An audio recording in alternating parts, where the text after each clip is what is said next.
noite, povo de Taubaté e região. Estamos aqui com o nosso programa Saúde em Debate, trazendo informações de saúde. E hoje nós vamos trazer um assunto muito interessante que vai ajudar muita gente, porque hoje eu trouxe para conversar com a gente a doutora Geisa Mello, hemoterapeuta, e ela também é médica hematologista e é diretora do Hemonúcleo de Taubaté. Então nós vamos bater um papo aqui sobre todas essas questões voltadas para o Hemonúcleo. No Facebook é na TV Cidade Taubaté, no YouTube TV Cidade Taubaté e no Instagram @TV Cidade Oficial. Vamos lá. Muito obrigada por você ter vindo conversar com a gente, Geisa. Obrigada, Márcia. Eu que agradeço. Boa noite, pessoal. E, por favor, comece a conversar com a gente falando sobre o que é o Hemonúcleo.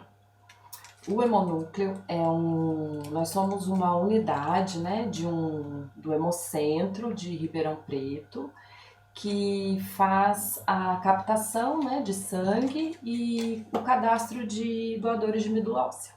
Uhum. E me conte uma coisa,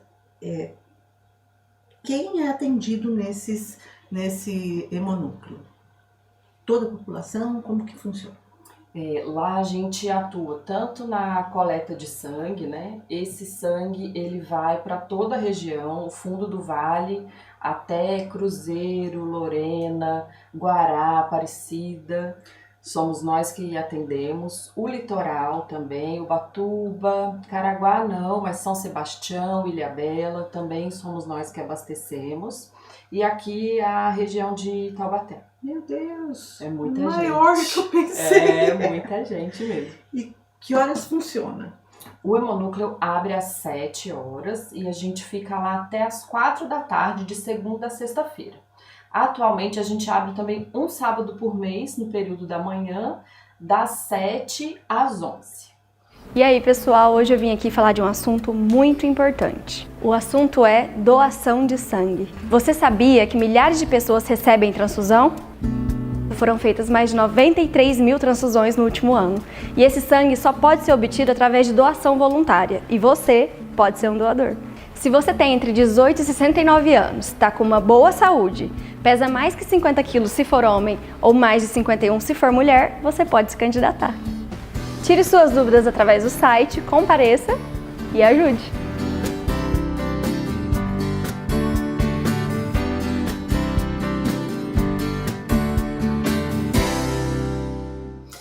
Me fale mais do Hemonúcleo. Eu quero saber tudo do Hemonúcleo. Primeira coisa, necessidade de coleta, já que você falou que tem muitas cidades que dependem dessa coleta, como que funciona isso? Então, a nossa necessidade hoje seria em torno de 1.600 coletas por mês. A gente ainda não alcança esse número, a gente está pertinho lá, mas a gente ainda não chega lá. A gente está em torno de 1.200 por mês. Então, a gente recebe um aporte de Ribeirão Preto para complementar ali o que a gente precisa. E a gente também atende pacientes. Lá tem consulta médica de adulto e criança. Então tem gente que não sabe, a gente atende lá coagulopatias e hemoglobinopatias também. Explica um pouquinho melhor que isso. Eu acho que ninguém sabe exatamente o que é. Acho que não. Então as doenças da coagulação a gente atende lá. Então os pacientes são atendidos em outros hospitais. Quando o médico diagnostica ou suspeita de um problema desse tipo, ele encaminha lá para nós, para a gente confirmar o diagnóstico e caso isso se confirme, fica lá acompanhando com a gente. Então, são os pacientes que têm hemofilia A, hemofilia B, uma outra doença mais rara, que chama doença de von Willebrand, e outras doenças que são ainda mais raras. Então, acompanham lá com a gente. Pacientes com talassemia, anemia falciforme, também vai lá, fica com a gente, só a gente que acompanha aqui na região. De toda essa região? Todo o fundo do vale, o litoral e eles vêm tudo pra cá? Vem pra cá, passa aqui com a gente. Meu Deus, não sabia. Então a gente fornece também medicamento lá, né? Então os hemofílicos que são atendidos lá, eles também retiram medicamento e para levar para casa ou para usar lá na hora, numa necessidade. Então também é colar com a gente. Urgências também? Urgência também. Meu Deus. É bastante trabalho que a gente tem lá. Me conte o que é necessário para ser um doador de sangue. Para ser um doador de sangue, basicamente, tem que estar numa boa condição de saúde. Então, a doação de sangue, ela é toda orientada pelo Ministério da Saúde, né? Então, tem uma série de regras que a gente cumpre, mas tudo visando a segurança de quem está doando e do paciente que vai receber lá na frente. Então, se a pessoa tiver numa boa condição de saúde, pode ir lá, só levar um documento com foto, né, um documento oficial com foto, e aí vai passar lá pelo processo, pela seleção, a gente vai verificar se a pessoa está, né, em condição para doar, se está tudo certinho, e aí... O que seria essa condição?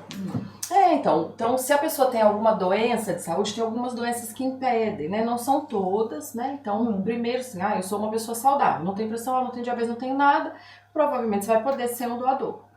Tem algo assim, eu tenho, por exemplo, pressão alta, isso não impede da pessoa doar. Eu sou diabético, também não impede. Eu uso um remédio contínuo. Então, aí a gente tem que verificar caso a caso, porque tem algumas medicações, por exemplo, que não podem doar, porque elas ficam ali no sangue. E aí quem vai receber, às vezes, não vai poder receber o sangue com aquela substância. Então, a gente faz o paciente, a pessoa chega lá, e aí ela vai ver a pressão, vai ver o peso, né? Tem que ter pelo menos 51 quilos para doar, para que aquele sangue que vai ser tirado não faça falta, né? Entendi. Então tem esse peso. E aí o resto vai passar lá numa entrevista com a enfermeira, ela vai conversar, vai ver como é que tá a sua condição de saúde, se está tudo bem, se não tem nenhum risco para você a doação. E aí, estando tudo certinho, vai doar já logo em seguida. Olá! Seja bem-vindo e prepare-se! Vamos agora iniciar uma viagem científica tão fascinante como incrível por dentro do corpo humano. Vamos em busca de uma resposta para uma interessante pergunta. De onde surge o sangue? Para tanto, precisamos aprender sobre um dos tecidos mais importantes do corpo humano, a medula óssea. A palavra medula vem do latim e significa interior. A medula óssea é um tecido líquido gelatinoso que preenche o interior de alguns ossos do corpo. Ela é constituída por um ambiente preenchido por alguns tipos de células-tronco e células gordurosas. Aí são produzidas as células do sangue, os glóbulos vermelhos, os glóbulos brancos e as plaquetas. Estamos na bacia, principal osso que produz medula óssea. Olha só! Podemos ver a hematopoese acontecendo neste momento. Hematopoese é o processo em que as células-tronco hematopoéticas se transformam em um dos 3 tipos de células sanguíneas. Esta célula-tronco está passando por várias etapas até se transformar em uma hemácia. As células-tronco também são conhecidas como células-fonte ou células progenitoras, por sua capacidade de se transformarem em outras células, permitindo a reposição celular e a regeneração tecidual do organismo, e por sua capacidade de manutenção pela duplicação e geração de células iguais a si. Esta, por outro lado, após diversas etapas, está se transformando em algumas plaquetas, também chamadas de trombócitos. Você sabia? Quando nascemos, todos os ossos produzem células do sangue. Com o tempo, o corpo concentra essa habilidade apenas em alguns ossos, como a bacia e os ossos chatos. E como podemos ver, esta célula-tronco está se transformando em um dos vários tipos de glóbulos brancos, conhecido como leucócito. Graças à medula óssea, as células sanguíneas se renovam constantemente, mantendo a quantidade ideal nos vasos. A bacia é o melhor lugar para acolher medula óssea para o transplante. As células-tronco hematopoéticas para transplante também podem ser obtidas através do sangue periférico e do sangue de cordão umbilical. Sua doação salva muitas vidas por ano. Muito bem! Você aprendeu bastante e já sabe de onde vem o sangue. Missão cumprida!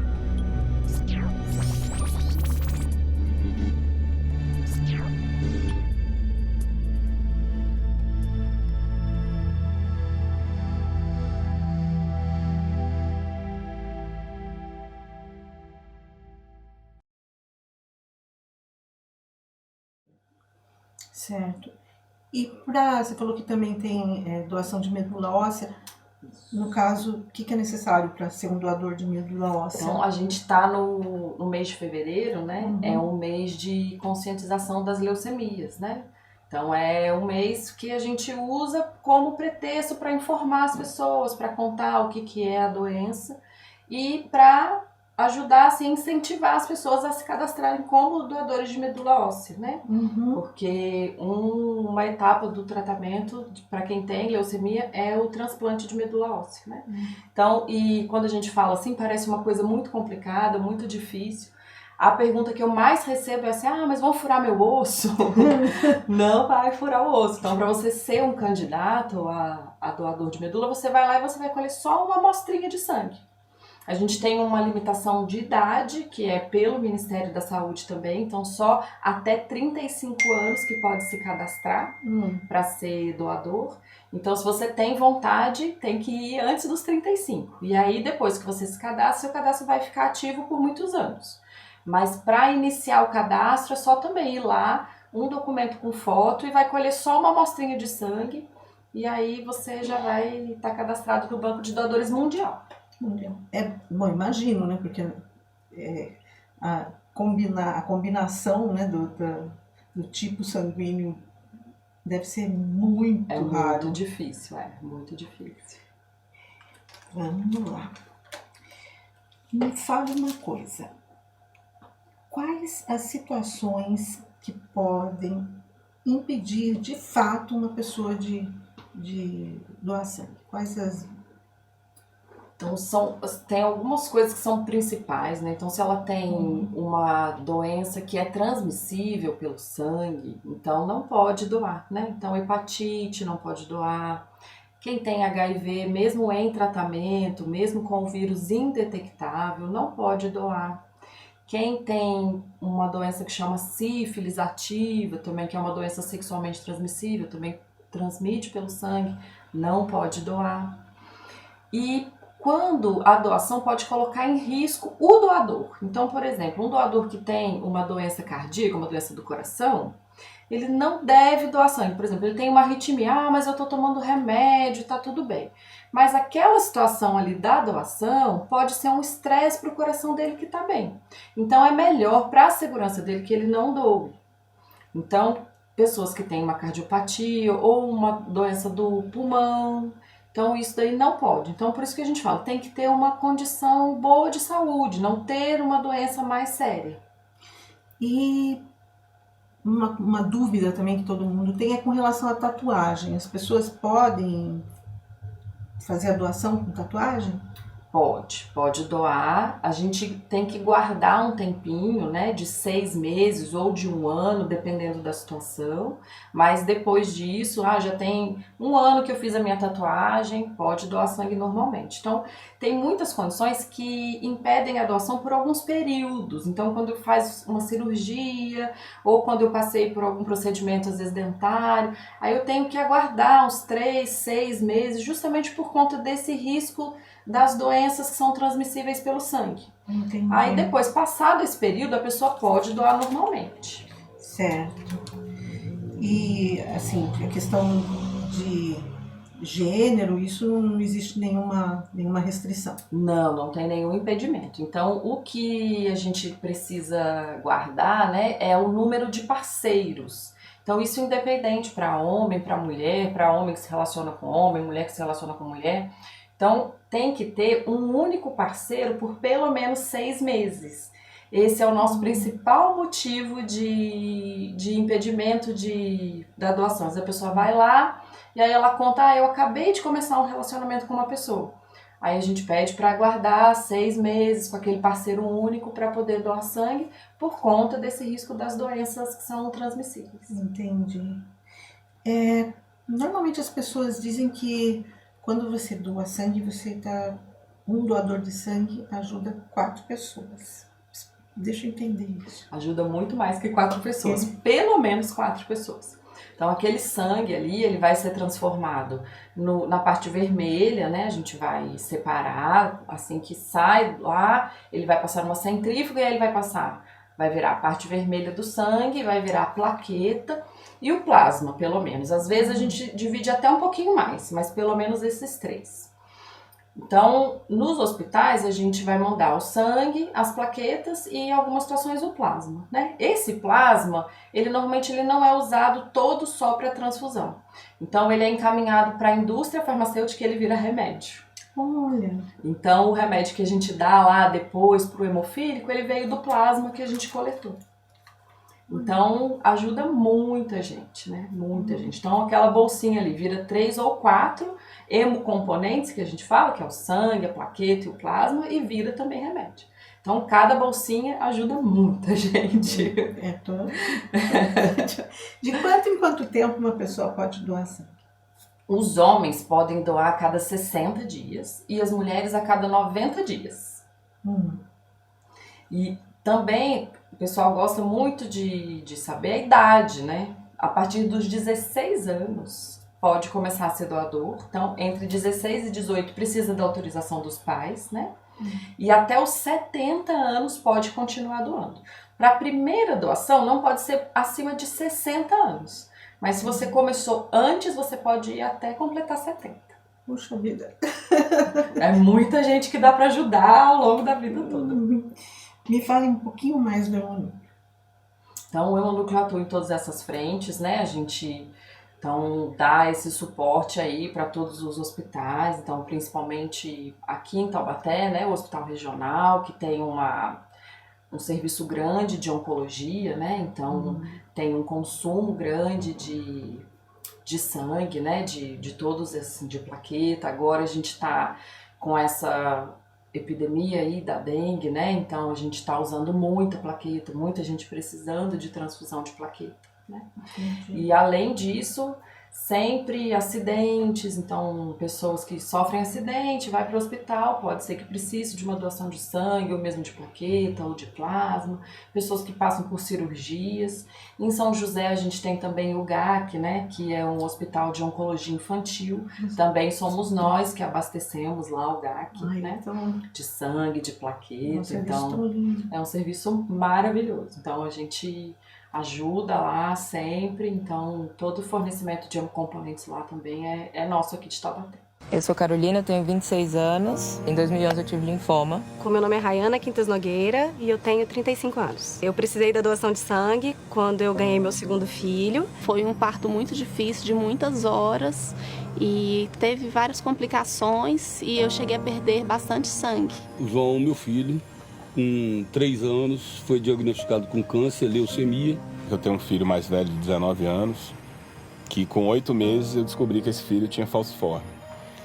E quando esse filho tinha 14 anos, o Rafael nasceu, né? No começo a gente tinha uma expectativa muito grande, até de fazer um transplante de medula, né? No mais velho, com a medula do Rafael. Só que o Rafael também veio com doença falciforme. Você passa por uma situação de doença assim grave, com risco iminente de morte, você passa a ter outros valores na tua vida. Durante a transfusão, eu fui me sentindo melhor. Como que o sangue é vida, né? Ela não estaria aqui hoje.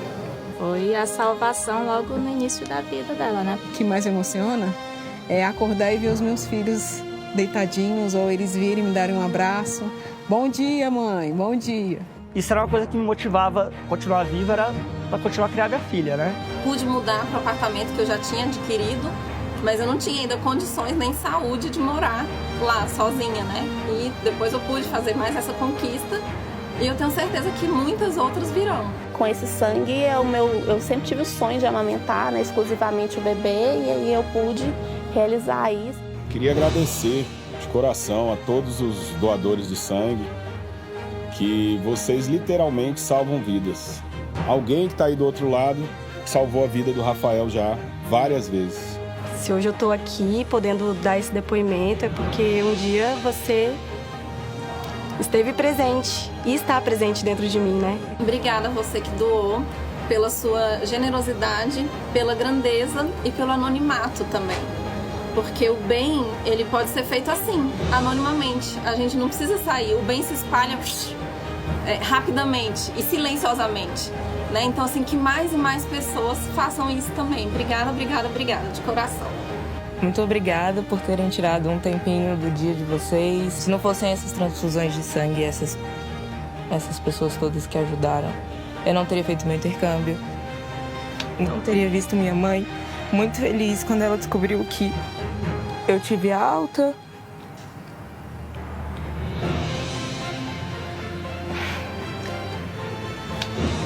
Muito obrigado. Muito obrigado. Emocionadamente, muito obrigado.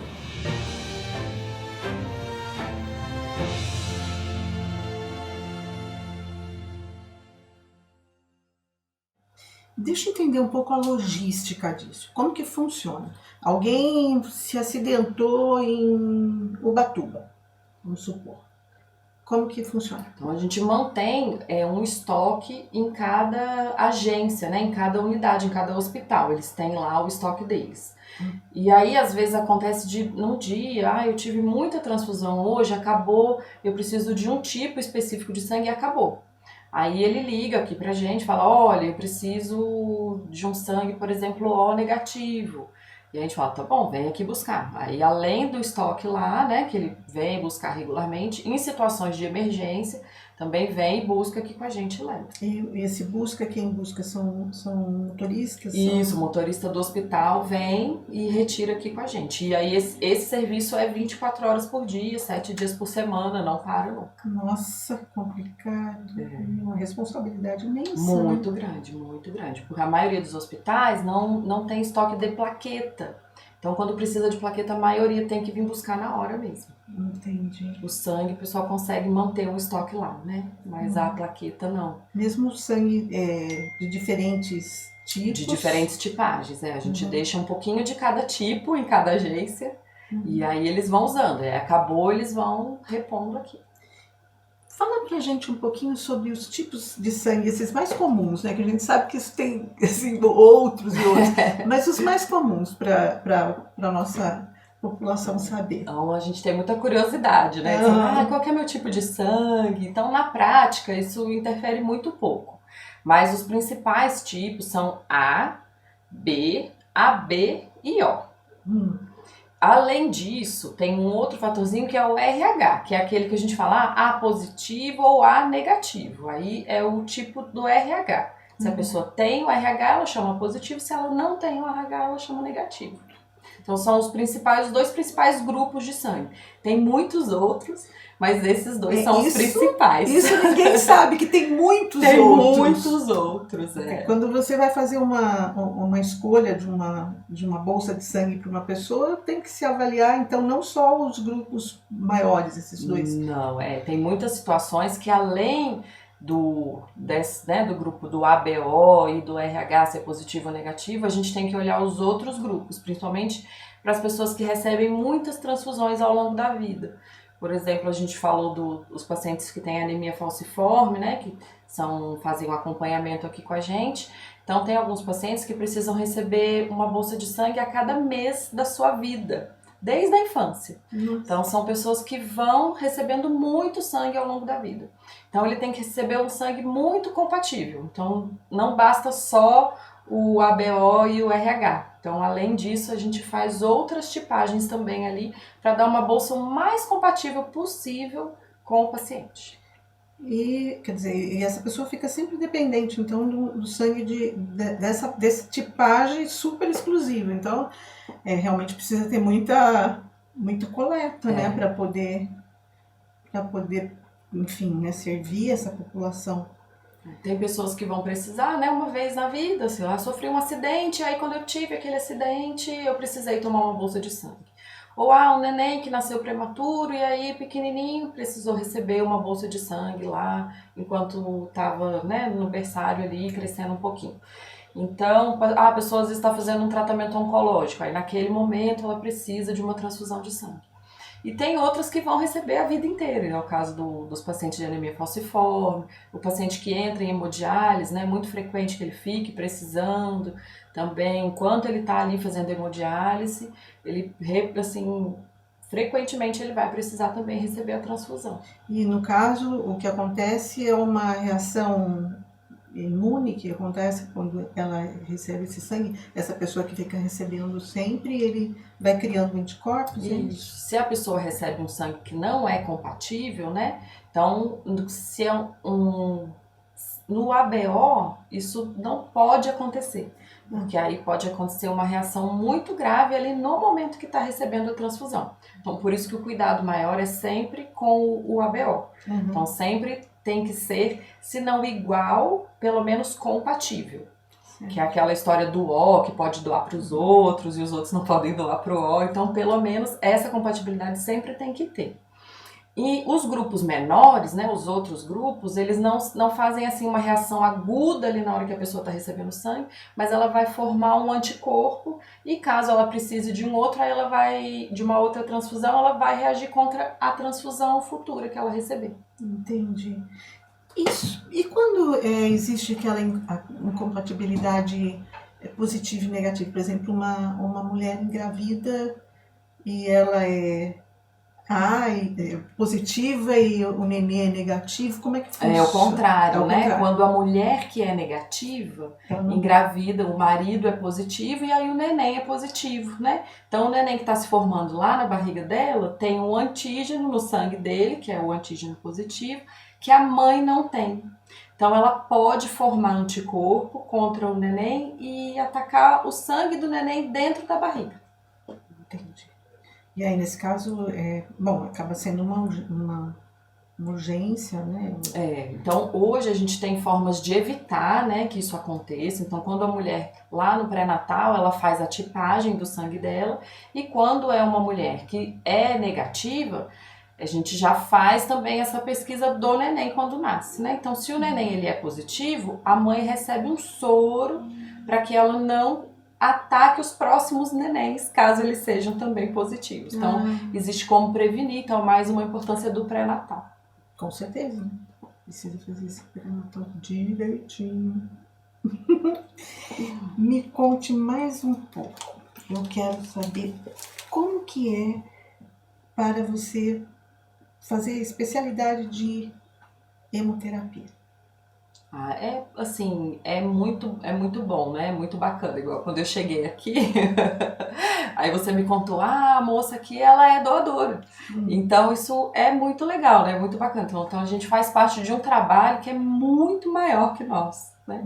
Então, a gente está ali dando suporte para um monte de hospitais, de outros médicos, né? A gente ajuda, aconselha nessa parte de transfusão, né? Então, é um trabalho muito importante. Além da gente continuar atendendo os pacientes também em si, né? Que vão lá, às vezes o paciente que foi lá doar sangue também, aí descobriu que tinha uma doença que ele não sabia, né? Então, isso acontece bastante.